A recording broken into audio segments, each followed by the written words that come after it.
ایک شخص خدا کو نہیں مانتا تھا، وہ کہتا تھا کہ میں اللہ کو نہیں مانتا۔ وہ کہتا تھا کہ دنیا میں جو نظام چل رہا ہے وہ انسانوں کی وجہ سے چل رہا ہے، اللہ کی وجہ سے نہیں چل رہا۔ دنیا میں جو ترقی کا کام ہو رہا ہے وہ انسانوں کی وجہ سے ہو رہا ہے، اللہ کی وجہ سے نہیں ہو رہا۔ تو وہ شخص امام ابو حنیفہ رضی اللہ تعالیٰ عنہ کے پاس آیا اور کہا کہ حضرت میں اللہ کو نہیں مانتا، اس بات پر میرے ساتھ مناظرہ کرو۔ اگر آپ نے ثابت کر دیا کہ اللہ ہے، موجود ہے، تو میں مسلمان ہو جاؤں گا۔ انہوں نے ٹائم رکھا کہ کل 10 بجے ہمارا اس بات پر مناظرہ ہوگا۔ تو امام ابو حنیفہ رضی اللہ عنہ نے کہا ٹھیک ہے۔ تو جب صبح ہو گئی تو وہ شخص ٹھیک 10 بجے اس مقام پر پہنچ گیا جہاں پر مناظرہ ہونا تھا، لیکن امام ابو حنیفہ رضی اللہ عنہ نے آنے میں تھوڑی سی دیر کر دی۔ مثال کے طور پر 10 بجے پہنچنا تھا، امام ابو حنیفہ رضی اللہ عنہ 12 بجے پہنچے جان بوجھ کر۔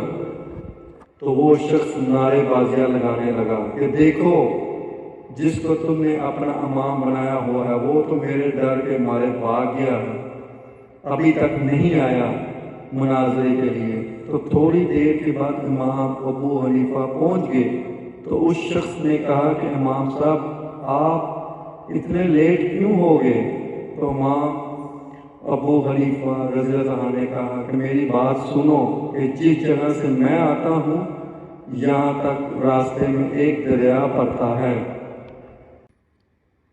تو جب میں دریا کے پاس پہنچا میں نے وہاں دیکھا کہ ساری کشتیاں جا چکی ہیں، اب میں یہاں پر کیسے پہنچتا؟ تو میں نے اللہ سے دعا کی، اللہ کے سامنے گر گرایا، اللہ کے سامنے رویا۔ تو پھر میں نے کیا دیکھا کہ ایک طرف خود بخود کٹ رہا ہے، خود بخود کشتی کی شکل اختیار کر رہا ہے، خود بخود میرے سامنے کشتی تیار ہو رہی ہے، خیمے لگ رہے ہیں، ایک کشتی کی شکل میں تیار ہو کر میرے سامنے آ گئی۔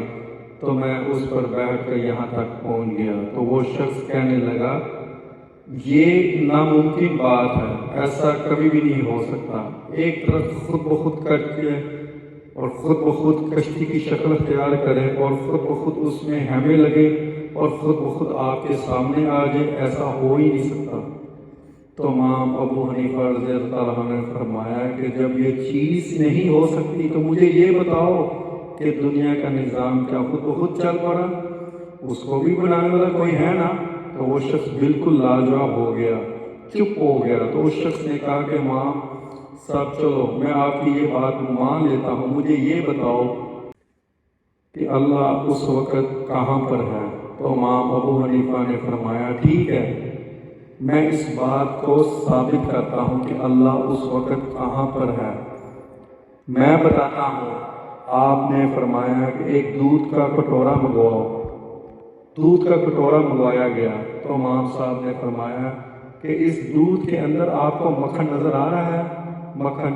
تو اس نے کہا کہ امام صاحب مکھن تو نظر نہیں آ رہا، البتہ اگر ہم اس کو تیار کریں گے تو اس سے مکھن نکلے گا۔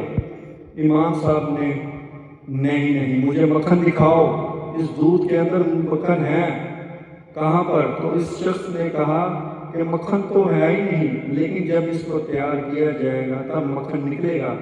مکھن اسی دودھ سے نکلتا ہے، مکھن کسی دودھ سے نکلتا ہے نا میرے بھائیوں۔ تو امام صاحب نے کہا کہ نہیں مجھے مکھن دکھاؤ۔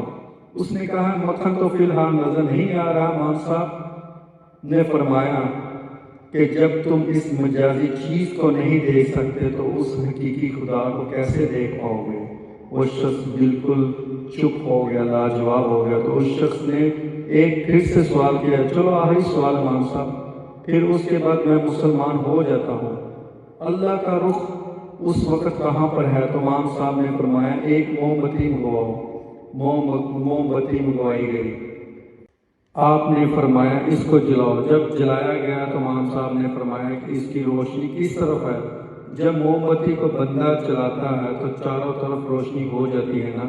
تو اس شخص نے کہا روشنی تو چاروں طرف ہے۔ تو امام صاحب نے فرمایا کہ اسی طرح بس اللہ بھی ہر جگہ موجود ہے، ہر جگہ دیکھ رہا ہے۔